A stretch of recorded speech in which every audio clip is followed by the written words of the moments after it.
Hello and welcome to short video number 6 on the new features in Deneb 1.7.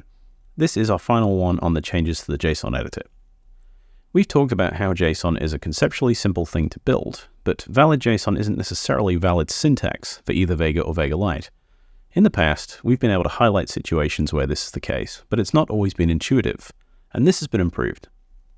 So if we now make a change that might produce a warning in the parser, for example, when we try to create a mark type that, no matter how much we want it to be a real thing, isn't, these warnings are both shown in the right-hand gutter and highlighted using an underline so that you can zero in on them much more quickly. You can also hover your cursor over the annotation to get an understanding of what the issue might be.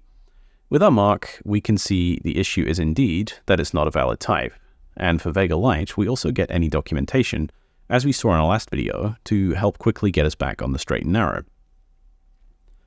Errors outright break the structure of our JSON, and we've all encountered a misplaced comma or brace from time to time and enjoyed having to track them down. If this now happens to us, we get an error annotation. Much like with warnings, we can use this information to focus on remediation. It's also worth noting that with parse errors present in the editor, you won't be able to generate a template for export until they're resolved. This is a small but valuable change for debugging your work. We're sure you'll spend much less time hunting for rogue characters. With this short video, we're concluding all the big changes for the JSON editor in this release. Monaco Editor brings many other small quality of life changes, and of course, if there are others that you need, you're always welcome to create an enhancement request in our GitHub repository for any ideas you have.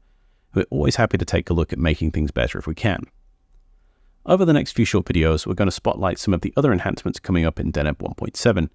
Our complete list is available in the changelog on Deneb's website, and you can use the link below to get there directly.